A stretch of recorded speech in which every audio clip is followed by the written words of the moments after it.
Period for which goods remain in warehouse. Goods हम कब तक वेयर हाउस में रख सकते हैं विदाउट पेमेंट ऑफ ड्यूटी। अगर 100% EOU, EHDP या STP या फिर कोई वेयर हाउस में हम कोई मैन्युफैक्चर या अदर ऑपरेशन जो कि परमिट अंडर सेक्शन 5 उसके लिए इम्पोर्ट करता है, ठीक है।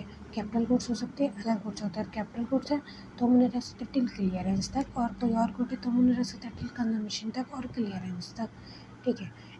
और अगर हम इस पीरियड के बियॉन्ड रखते हैं तो कोई इंटरेस्ट नहीं लगता उस पीरियड में, लेकिन अगर कोई और इम्पोर्ट करता है तो हम उन्हें रख सकते हैं for expiry of 1 year from date of order permitting warehouse. 1 साल तक हम रह सकते हैं from order permitting removal of deposit in warehouse, ठीक है।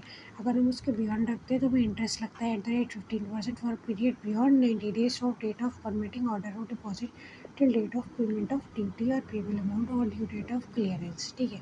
ये इंटरेस्ट जो है ये वेव भी हो सकता है। कौन कर सकता है? बोर्ड कर सकता है बाय नोटिफिकेशन या फिर एडहॉक नोटिफिकेशन। ये जो टाइम लिमिट थी 1 ईयर वाली, ये इसे एक्सटेंड करा जा सकता है, लेकिन 1 ईयर से ज़्यादा एक्सटेंड नहीं करा जा सकता है, ठीक है। अगर गुड पे ड्यूटी नहीं लगती तो उन पे इंटरेस्ट भी नहीं लगेगा। Removal of goods from ware house.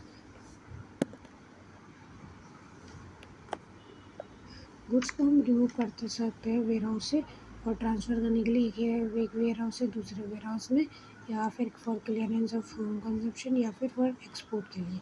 अगर एक वेयर हाउस से दूसरे वेयर हाउस में जा रहा है तो वो विद परमिशन होगा विद प्रॉपर ऑफिसर।